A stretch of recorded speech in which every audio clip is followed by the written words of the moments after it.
Starting with chapter number 3, unit number 2, that is theory of cost. ये unit start होती है with types of cost. सबसे पहले category of cost है economic and accounting cost. Accounting cost का पर्यायवाची है एक्सप्लिसिट कॉस्ट. ऐसी कॉस्ट जो हम बाहर वालों को देते हैं, पेमेंट मेड टू आउटसाइडर्स, उसे कहा जाता है एक्सप्लिसिट कॉस्ट. और economic cost is explicit cost plus implicit cost. Payment made to self own factors कहलाती है इम्प्लिसिट कॉस्ट. तो इकोनॉमिक्स में जब हम कॉस्ट कंसिडर करते हैं, हम दोनों ही तरह की कॉस्ट को कंसिडर करते हैं. Direct outlay and opportunity cost. Second category है आउटले कॉस्ट. आउटले कॉस्ट मतलब मनी का आउटफ्लो अगर हो रहा है तो that is outlay cost. And opportunity cost is the cost of next best alternative. The next one is direct and indirect cost. ऐसी cost जो डायरेक्टली रिलेटेड टू है प्रोडक्शन या प्रोडक्ट, वो है डायरेक्ट कॉस्ट. इसलिए डायरेक्ट कॉस्ट को एक और नाम से बोलते हैं, वो है ट्रेसिएबल कॉस्ट. और वहीं इनडायरेक्ट कॉस्ट को कहा जाता है non traceable cost, that is not directly related to a product और production. Next is incremental and sunk cost. Incremental cost मतलब एडिशनल कॉस्ट जो आपको प्रोडक्शन के लिए इंकर करनी पड़ती है. सिंपल शब्दों में मार्जिनल कॉस्ट भी बोला जा सकता है. ये कॉस्ट डिसीजन मेकिंग में कंसिडर होती है, लेकिन सम कॉस्ट वो कॉस्ट होती है जो इनकर हो चुकी है, इट इज इनकर्ड ऑलरेडी, और इसे डिसीजन मेकिंग में कंसिडर नहीं किया जाता है. रिसर्च एंड डेवलपमेंट की कॉस्ट, एडवर्टाइजमेंट की cost is generally regarded as sum cost. इस पे भी क्वेश्चन आ गया था सितंबर 24 में. Then historical and replacement cost. Historical cost क्या होती है? The cost which is already incurred. जैसे बोला जाता है ना, जो हमारी बुक्स में रिकॉर्ड होती है अकाउंट्स में, हिस्टोरिकल कॉस्ट कंसेप्ट जो चलता है, जिसपे खरीदा गया है कोई एसेट, वो होती है historical cost. And cost of replacing an asset is replacement cost. Generally अगर इन्फ्लेशन चल रहा है आपकी इकोनॉमी में, तो ऐसी सिचुएशन में replacement cost would be greater than historical cost. Next one is private and social cost. Private cost का पर्यायवाची है इकोनॉमिक्स. इकोनॉमिक्स के हिसाब से जो कॉस्ट है economic cost, explicit cost plus implicit cost. वहीं सोशल कॉस्ट मतलब प्राइवेट कॉस्ट तो पूरी पूरी आ ही जाती है इसमें, plus it is the cost of externalities. बाहर वालों को, बाहरी फैक्टर्स को, जो भी हमने पेमेंट, जो हमारी प्राइस में कहीं नहीं आया, लेकिन सोसाइटी को अगर हमारी प्रोडक्शन एक्टिविटी से कहीं ना कहीं नुकसान पहुंचाए, तो हमें इसे कंसिडर करना चाहिए कॉस्टिंग में. उसे कहा जाता है social cost. Okay, it's an emerging concept. Now coming on to very important cost, that is fixed and variable cost. Fixed cost जो चेंज नहीं होती with the change in output, और वेरिएबल कॉस्ट वो है जो चेंज होती है with the change in output. Okay, fix cost क्योंकि चेंज नहीं होती with the change in output, तो अगर कोई भी आउटपुट ना भी बने, जीरो लेवल ऑफ आउटपुट पे भी ये एग्जिस्ट करती है. लेकिन variable cost zero level of output पर जीरो होती है. It is zero at zero level of output. Fix cost को इसलिए ओवरहेड कॉस्ट भी बोला जाता है, सप्लीमेंट्री कॉस्ट भी बोला जाता है. और वेरिएबल कॉस्ट क्योंकि मेन कॉस्ट होती है जो आपकी टोटल कॉस्ट को डिसाइड कर रही होती है, इसलिए इसे कहा जाता है prime cost. Okay, now coming on to cost concepts. अगर हम बात कर रहे हैं शॉर्ट रन की, शॉर्ट रन में कुछ फैक्टर्स फिक्स हैं और कुछ वेरिएबल है. तो बेसिकली कॉस्ट भी दो तरह की होगी, that is fix cost and variable cost, जो अभी हमने देखा. ओके, अब total cost, marginal cost, average cost. जो एवरेज में तीन कॉन्सेप्ट्स देखे थे हमने, वो ही सेम तीन कॉन्सेप्ट्स कॉस्ट में भी है, टोटल, मार्जिनल और एवरेज. अगर मैं बात करूं टोटल कॉस्ट की, टोटल कॉस्ट के दो वेरिएंट्स हो जाएंगे, total variable cost and total fix cost. Total cost कैसे निकाली जाएगी? Total fix cost plus total variable cost करके टोटल कॉस्ट निकाली जाती है. टोटल वेरिएबल कॉस्ट निकालनी है तो टीसी में से टीएफसी को हटाना पड़ेगा, और टोटल फिक्स कॉस्ट निकालनी है तो टीसी में से टीवीसी को हटाना पड़ेगा. वो सेम फॉर्मूले से ये तीनों फॉर्मूले डिराइव हो रहे हैं. ठीक है, मार्जिनल कॉस्ट चार फॉर्मूले से निकल सकती है, TCN minus TCN minus one, या फिर change in TC upon change in Q. Generally marginal का टोटल से ही फॉर्मूला निकाला जाता है, लेकिन यहाँ पे हम टीवीसी से भी कैलकुलेट कर सकते हैं, टीवीसीएन माइनस टीवीसीएन माइनस वन, या फिर change in TVC upon change in Q. Average का फॉर्मूला अगर देखें तो average fix cost plus average variable cost is average cost. AVC का फॉर्मूला होगा एसी माइनस एएफसी, और एएफसी का फॉर्मूला होगा AC minus AVC. Average cost को निकालने का एक और तरीका हो सकता है, that is TC divided by Q. और इसीलिए टोटल कॉस्ट का एक और फॉर्मूला क्या हो सकता है, average cost multiplied by Q. AC into Q is one more formula for TC. AVC into Q is one more formula for TVC. And AFC into Q is one more formula for TFC. Okay. Same thing applies here. AVC का formula होगा TVC upon में Q और AFC का formula होगा TFC upon में Q. These are the formulae for all the kinds of cost. In between अगर marginal cost को add किया जाता है तो हमें टोटल कॉस्ट नहीं मिलती, हमें टोटल वेरिएबल कॉस्ट मिलती है। What we get by adding marginal cost, we get total variable cost. Okay, तो टोटल वेरिएबल कॉस्ट का एक और फॉर्मूला हो सकता है summation of marginal cost. Now coming on to each cost in detail, total cost, total variable cost and total fix cost. Total fix cost का graph बनता है हॉरिजॉन्टल इन शेप, क्योंकि ये चेंज नहीं होती with the change in output, it does not change with the change in output.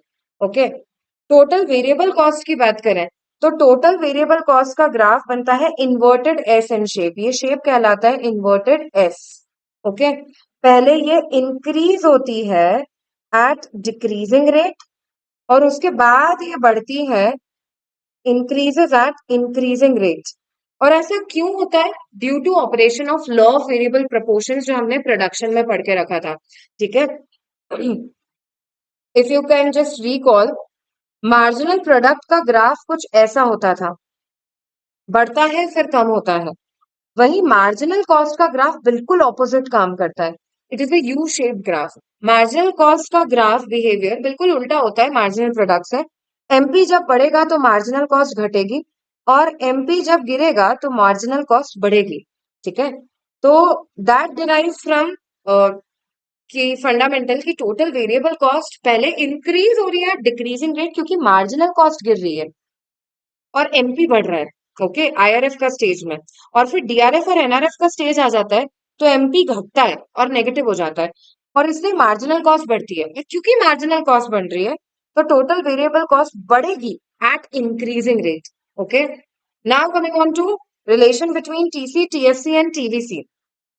TC का graph वहां से स्टार्ट होता है जहां टोटल फिक्स कॉस्ट का ग्राफ स्टार्ट होता है, क्योंकि जीरो लेवल पे टोटल फिक्स कॉस्ट और टोटल कॉस्ट बराबर होता है, क्योंकि टीवीसी तो जीरो लेवल पे जीरो होता है, variable cost does not exist.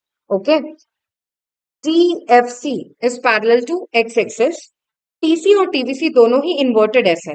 Okay, तो at zero level of output TC is equal to TFC, क्योंकि टीवीसी जीरो होता है।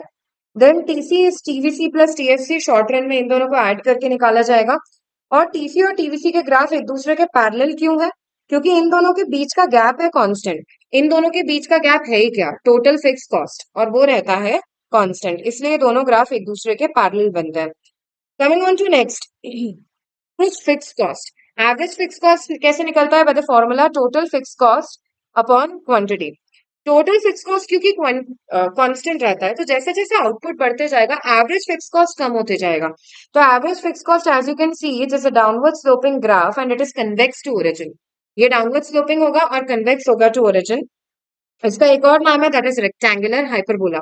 इसे रेक्टेंगुलर हाइपरबोला ग्राफ क्यों बोलते हैं, इसके किसी भी पॉइंट पे अगर हम एरिया कैलकुलेट करेंगे, ये वाले रेक्टेंगल का एरिया दूसरे वाले रेक्टेंगल के बराबर आएगा, एरिया रिमेन्स द सेम, इसलिए एएफसी का दूसरा नाम है रेक्टेंगुलर हाइपरबोला। एएफसी कभी भी एक्स एक्सिस टच नहीं करेगा। एक्स एक्सिस क्यों नहीं टच करता, एएफसी एक्स एक्सिस टच कर गया मतलब एएफसी जीरो हो गया है, और एएफसी कभी जीरो नहीं हो सकता, एएफसी डजंट बिकम जीरो। क्यों, क्योंकि टीएफसी कभी जीरो नहीं हो सकता। ठीक है, इसलिए ना तो ये कभी एक्स एक्सिस टच करता है और ये वाई एक्सिस इसलिए नहीं टच करता क्योंकि ये जीरो लेवल पे इनफाइनाइट होता है। ये है एएफसी की सारी properties. Coming on to AC, AVC and MC के ग्राफ, ये तीनों ही ग्राफ यू शेप्ड होते हैं और ये यू शेप्ड क्यों होते हैं, because of operation of law of variable proportions. It is because of law of variable proportions की पहले ये गिरते हैं और उसके बाद बढ़ने लग जाते हैं। तीनों ही ग्राफ यू शेप्ड होते हैं, क्वेश्चन बड़ा पॉपुलर है एग्जाम में। फिर आते हैं relation between total cost and marginal cost. Marginal और टोटल कॉस्ट के रिलेशन अगर देखेंगे मार्जिनल कॉस्ट जब गिरता है तो टोटल कॉस्ट बढ़ रहा है, लेकिन कौन से रेट पे बढ़ता है? Total cost increases eight, sorry, when marginal cost decreases total cost increases eight decreasing rate. Point number 3 है ये। फिर मार्जिनल कॉस्ट जब कांस्टेंट रहता है तो टोटल कॉस्ट बढ़ता तो है लेकिन at a constant rate. When marginal cost is constant तो total cost increases at a constant rate. Finally जब मार्जिनल कॉस्ट बढ़ना स्टार्ट हो जाता है तो total cost increases at increasing rate. When MC increases, TC increases at an increasing rate. बेटा इस chapter में से जो जनरली क्वेश्चन आता है वो होता है न्यूमेरिकल क्वेश्चन। तो कॉस्ट के न्यूमेरिकल्स आर एक्सट्रीमली इंपॉर्टेंट और उसमें ये सारी प्रॉपर्टीज भी कहीं ना कहीं यूज होती हैं। ओके, तो दैट इज व्हाई प्रॉपर्टीज समझ के it is very important that you solve certain numericals of this chapter, क्योंकि इसमें से न्यूमेरिकल आता ही है। I hope you have also mark the questions of scanner. Relation between marginal cost and average cost. MC और AC का relation क्या है? दोनों यू शेप्ड ग्राफ है। सबसे पहले एवरेज कॉस्ट और उसके बाद मार्जिनल कॉस्ट उसको मिनिमम पे काटते हुए जाता है। अगर तुम्हें ध्यान आ रहा है, मार्जिनल प्रोडक्ट और एवरेज प्रोडक्ट का ग्राफ कुछ ऐसा बना था। एमपी का ग्राफ ऐसा था और एवरेज प्रोडक्ट उसे मैक्सिमम पे काटता था। एपी एमपी तब बराबर होते थे जब एमपी, सॉरी, एपी उसके मैक्सिमम पे है, right? That was the relation. अब यहाँ पे बिल्कुल अलग हो गया है। एवरेज कॉस्ट भी यू शेप्ड है, मार्जिनल कॉस्ट भी यू शेप्ड है, ठीक है? तो मार्जिनल कॉस्ट एवरेज को कहाँ पे काटता है? जहां पे एवरेज कॉस्ट उसके मिनिमम पे है। तो एसी और एमसी तब बराबर होता है जब एसी उसके मिनिमम पे आ जाता है। Initially if you will see, जब एवरेज कॉस्ट गिरता है, you can see here average cost जब गिर रहा है तो एवरेज कॉस्ट बड़ा है in comparison to marginal. Marginal नीचे है और एवरेज ऊपर है, ठीक है? और जब एवरेज कॉस्ट बढ़ने लग गया है वापस, you can see here average cost जब बढ़ रहा है तो मार्जिनल ऊपर हो चुका है और एवरेज इसके नीचे आ गया है। इस पर बेस्ड मॉड्यूल में एक बहुत अच्छा क्वेश्चन है। एवरेज कॉस्ट दिया हुआ है 19 रुपीज और मार्जिनल कॉस्ट देके रखा है 20 रुपीज, और तुम्हें कमेंट करना है what is the behaviour of average and marginal cost. बेटा ये सिर्फ प्रॉपर्टी बेस्ड क्वेश्चन था। अगर एवरेज कॉस्ट कम है in comparison to marginal cost, मतलब marginal cost is greater than average cost, तो इसका सही ऑप्शन था average cost and marginal cost both are rising. दोनों ही बढ़ते हैं। अगर मार्जिनल बड़ा हो जाता है ना एवरेज से, तो MC and AC both are rising. That was the correct option of this particular question of your module. Now coming on to next, that is relation between AC, AVC, AFC and MC. इन चारों के बीच का relation अगर देखोगे तो देखो AC, AVC और MC तो U shaped graph है और AFC कन्वेक्स होता है in shape. Now you can see here AC is equal to AFC plus AVC। Short run में ये दोनों को ऐड करके एवरेज कॉस्ट निकाला जाता है। मार्जिनल कॉस्ट कर्व, ऐसा कौन सा कॉस्ट कर्व है जो AC और AVC को मिनिमम पे काटेगा? तो इसका correct option is, it is marginal cost, ठीक है? Marginal cost cuts AC and AVC eight there minimum. AC और AVC कर्व, ये AC कर्व है बेटा, जो ऊपर है ना वो एवरेज कॉस्ट है। Average cost definitely average variable cost से बड़ा है, तो दैट इज वाई वो ऊपर है और एवरेज वेरिएबल कॉस्ट उसके नीचे है। You can C average cost और एवरेज वेरिएबल कॉस्ट के बीच में धीरे धीरे गैप कम होते जा रहा है। ऐसा क्यों हो रहा है? क्योंकि इन दोनों के बीच का गैप है, एवरेज फिक्स कॉस्ट और एवरेज फिक्स कॉस्ट धीरे धीरे गिरते जा रहा है with the increase in output. इसलिए इन दोनों के बीच का गैप धीरे धीरे कम होते जा रहा है। एसी और एबीसी इंटरसेक्ट नहीं करेंगे, दे नेवर इंटरसेक्ट ईच अदर, क्योंकि अगर एसी और एबीसी इंटरसेक्ट कर गए, इसका ये मतलब है एसी और एबीसी बराबर हो गए। इसका तो ये मतलब है कि एएफसी जीरो हो गया, और एएफसी कभी जीरो नहीं होता as per the property. They never intersect each other. These are the 4 points of relation. ये दो एक्स्ट्रा ग्राफ्स हैं, इस पे एक दो बार क्वेश्चन आ गया है। Semi variable cost, if you remember, इसके दो हिस्से थे। ये फिक्स्ड पोर्शन है, जो हॉरिजॉन्टल वाला जा रहा है वो फिक्स्ड पोर्शन। अपना मेन ग्राफ ये वाला ग्राफ है। ऐसा सेमी वेरिएबल कॉस्ट का ग्राफ बनता है। जनरली इलेक्ट्रिसिटी चार्जेस इसका एग्जाम्पल हो सकता है। इतना पोर्शन फिक्स है, तुम इलेक्ट्रिसिटी यूज करो या ना करो किसी मंथ में, फिर भी एक फिक्स रेंटल चार्ज आता ही है। और उसके बाद जैसे जैसे तुम्हारा कंजम्पशन बढ़ता जाएगा, इलेक्ट्रिसिटी के रेट्स बढ़ते जाएंगे। तो this combination of fix cost and variable cost. और दूसरा है स्टेयर स्टेप ग्राफ। ये जो तुम्हें स्टेयरकेस जैसा दिख रहा है, ये स्टेयर स्टेप ग्राफ है।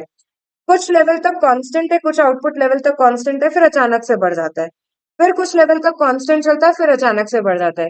इफ यू कैन रिमेम्बर, अपन ने इसमें केक बनाने का एग्जाम्पल लिया था, वेनिला एसेंस जब केक बनाने में यूज होता है, तो हो सकता है 10 केक तक कांस्टेंट उतना ही एक बॉटल लग रहा है और अचानक से फिर एक नया बॉटल खरीदना पड़ेगा 11 से लेके 20th केक तक के लिए।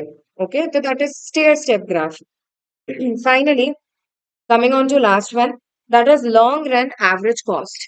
Long run average cost curve बनता है by combination of all the short run average cost curves. You can see जो भी सारे short run average cost curves अभी हमने सीखे उन्हें कहा जाता है प्लांट कर्व, और जो भी long run average cost curve है उसे कहा जाता है प्लानिंग कर्व।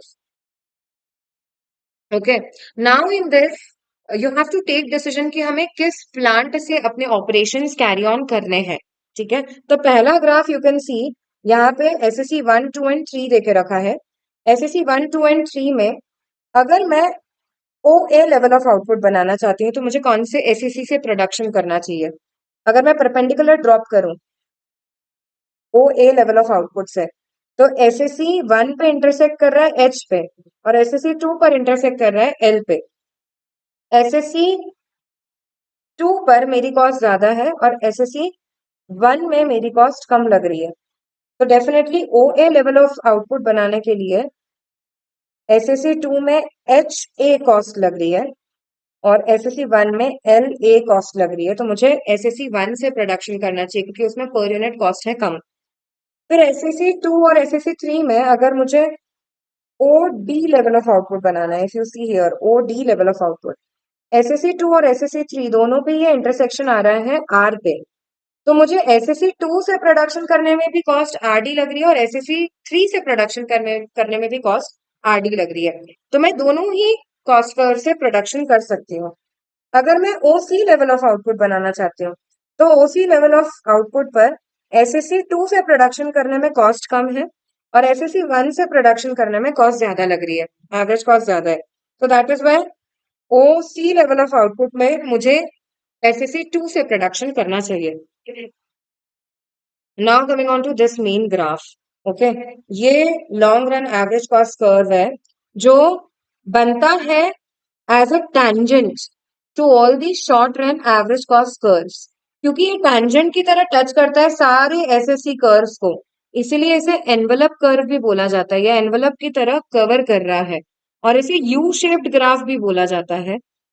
अब ध्यान रखने वाली बात यह है, short run average cost curve U shaped क्यों था, क्योंकि लॉ ऑफ वेरिएबल प्रोपोर्शंस चल रहा था, और long run average cost curve U shaped क्यों है, क्योंकि law of returns to scale चल रहा है।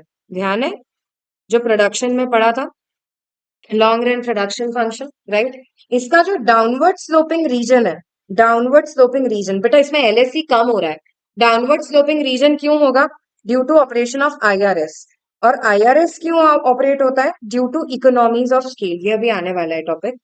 और इसका अपवर्ड स्लोपिंग रीजन क्यों है, एलएससी का अपवर्ड स्लोपिंग रीजन है due to operation of DRS. DRS क्यों ऑपरेट होता है, due to diseconomies of scale, it operates due to diseconomies of scale. Fine. Now, ये डाउनवर्ड स्लोपिंग रीजन पे जितने भी ग्राफ्स आते हैं, ये है ना थोड़ा पहले ही, मिनिमम पॉइंट से थोड़ा पहले ही एलएससी को टच कर लेते हैं, इसलिए इन्हें कहा जाता है, यहाँ पे there is under utilisation of capacity. और अपवर्ड स्लोपिंग वाले जो ग्राफ है एसएससी 4, 5 एंड 6, यहाँ पे there is over utilisation of capacity, क्योंकि ये थोड़ा बाद में टच करते हैं, मिनिमम पॉइंट के थोड़ा बाद में टच कर रहे हैं एलएससी को। केवल एक ही ऐसा ग्राफ है जो एलएससी को उसके मिनिमम पे टच करता है और वो खुद भी उसके मिनिमम पे है, वो है you can C SSC 4। SSC 4 वो ग्राफ है जो एलएससी के उसके मिनिमम पे टच कर रहा है और वहां पे एसएससी भी उसके मिनिमम पे है, इसीलिए इस पॉइंट को कहा जाता है ऑप्टिमम लेवल ऑफ आउटपुट या most efficient level of output, optimum या फिर most efficient level of output. ठीक है, मॉडर्न इकोनॉमिक्स के हिसाब से हालांकि LSC is generally L shaped, क्योंकि कोई भी मॉडर्न प्रोड्यूसर अगर ये देखेगा कि उसकी पर यूनिट कॉस्ट अब बढ़ने लगे तो वो तुरंत अपना टेक्नोलॉजी या प्लांट शिफ्ट कर लेगा और वो अपनी पर यूनिट कॉस्ट बढ़ने नहीं देगा, and that is why modern economics के हिसाब से LSC is L shaped. Now coming on to the last thing, that is economies and diseconomies. Economies of scale. Economies of scale है क्या? जब per unit cost कम होते जाती है तो उसे कहा जाता है economies of scale. Large scale production पर जाने की वजह से जब पर यूनिट कॉस्ट कम होते जाती है तो that is economies of scale. और लार्ज स्केल प्रोडक्शन पर जाने की वजह से जब पर यूनिट कॉस्ट बढ़ते जाती है तो उसे कहा जाता है डिस इकोनॉमीज ऑफ स्केल। अब ये दो तरह की हो सकती हैं, इकोनॉमीज और डिसइकोनॉमीज दोनों ही, इंटरनल और एक्सटर्नल। इसमें मेनली तुम हेडिंग्स भी याद रख लोगे तो इट्स मोर देन सफिशिएंट, क्योंकि यही पूछी जाती है एग्जाम में भी। अच्छा, इंटरनल इकोनॉमी जो होती है वो फर्म स्पेसिफिक होती है। किसी एक फर्म का अपना साइज बढ़ाना है तो इंटरनल इकोनॉमी ऑपरेट होगी। लेकिन एक्सटर्नल इकोनॉमी इंडस्ट्री स्पेसिफिक होती है। ये मेनली अराइज होती है due to location of your firm. आप कौन सी जगह पर लोकेटेड हो उससे एक्सटर्नल इकोनॉमी डिसाइड होगा। अब इंटरनल इकोनॉमी जो होती है वो है टेक्निकल। टेक्निकल इकोनॉमी मतलब यार जब आप लार्ज स्केल प्रोडक्शन पे जाते हो, आप अच्छी मशीन्स अफोर्ड कर सकते हो, तो इनिशियली आपकी पर यूनिट कॉस्ट कम हो जाएगी, but eventually per unit cost बढ़ने लग जाएगी क्योंकि वो ज्यादा रिपेयर एंड मेंटेनेंस मांगेगी। हर पॉइंट में पहले इकोनॉमी ऑपरेट होगी और फिर डिस इकोनॉमी ऑपरेट होगी, मतलब एक पॉइंट के बाद पर यूनिट कॉस्ट बढ़ जाएगी। Managerial economy and diseconomy क्या था? मैनेजर जब आप लार्ज स्केल प्रोडक्शन पे जाओगे तो आप अच्छे मैनेजर्स अफोर्ड कर सकते हो, तो पर यूनिट कॉस्ट कम होगी, लेकिन इवेंचुअली एक पॉइंट के बाद पर यूनिट कॉस्ट बढ़ने लग जाएगी। Financial economy and diseconomy क्या था कि जब आप लार्ज स्केल प्रोडक्शन पे जाओगे तो आप कम रेट ऑफ इंटरेस्ट पे भी शायद लोन मिल जाएगा, लेकिन एक पॉइंट के बाद आपका ओवरऑल इंटरेस्ट का बर्डन ही कई गुना ज्यादा बढ़ जाता है। Commercial economy and diseconomy क्या था कि जब भी आप लार्ज स्केल प्रोडक्शन पे जाते हो तो आप हेवी एडवर्टाइजिंग कर सकते हो और पर यूनिट कॉस्ट एडवर्टाइजिंग की कम हो जाएगी, लेकिन एक पॉइंट के बाद आपको बहुत ज्यादा एडवर्टाइजमेंट पे खर्चा करना पड़ेगा और इसीलिए डिस इकोनॉमी ऑपरेट होना शुरू हो जाएगी। Risk bearing economy and diseconomy, जब आप लार्ज स्केल प्रोडक्शन पे जाओगे तो रिस्क लेने की कैपेसिटी बढ़ जाती है, तो आप अगर ज्यादा रिस्क लोगे तो ज्यादा प्रॉफिट की भी पॉसिबिलिटी और ज्यादा लॉस की भी पॉसिबिलिटी है। External economy and diseconomy में तुम्हारा मॉड्यूल केवल इकोनॉमी का इफेक्ट समझा रहा है। डिस इकोनॉमी बस इतना बोल दिया एक सिंगल लाइन में कि एक पॉइंट के बाद इन सब में डिस इकोनॉमी ऑपरेट होगी। तो सबसे पहले चीज है चीप रॉ मटेरियल। जब आप ऐसी जगह पे सिचुएटेड हो जहां पे आसपास और दूसरी फर्म्स हैं और आपको लोकेशन का बेनिफिट मिल रहा है, तो फिर आपको सस्ता रॉ मटेरियल मिल जाएगा, आपको अच्छी टेक्नोलॉजी मिल जाएगी, आपको अच्छा स्किल्ड लेबर मिल जाएगा सस्ते रेट्स पर। Ancillary industry, supporting industry develop होगी। शर्ट बनाने का, मैन्युफैक्चरिंग का फैक्ट्री खोला है तो बटन के लिए, कपड़े के लिए हो सकता है दूसरी एंसिलरी फैक्ट्रीज खुलने लग गई है वहां पे। देन ट्रांसपोर्टेशन का फायदा मिलता है। ऐसी जगह पे अगर आपने फैक्ट्री खोली है जहाँ पे यूं ही बहुत सारी फर्म्स है तो वहां पे ट्रांसपोर्टेशन की फैसिलिटी भी मिल जाएगी। और information, the best thing is market में रहने का कि कंटिन्यूस इन्फॉर्मेशन मिलती जाती है। तो दैट इज, पहले इकोनॉमी ऑपरेट होगी एक्सटर्नल कंडीशंस की वजह से और उसके बाद डिस इकोनॉमी ऑपरेट होगी। This is it with chapter number 7, chapter number 3, unit number 2. In the next, we'll continue with chapter number 4, unit number 1.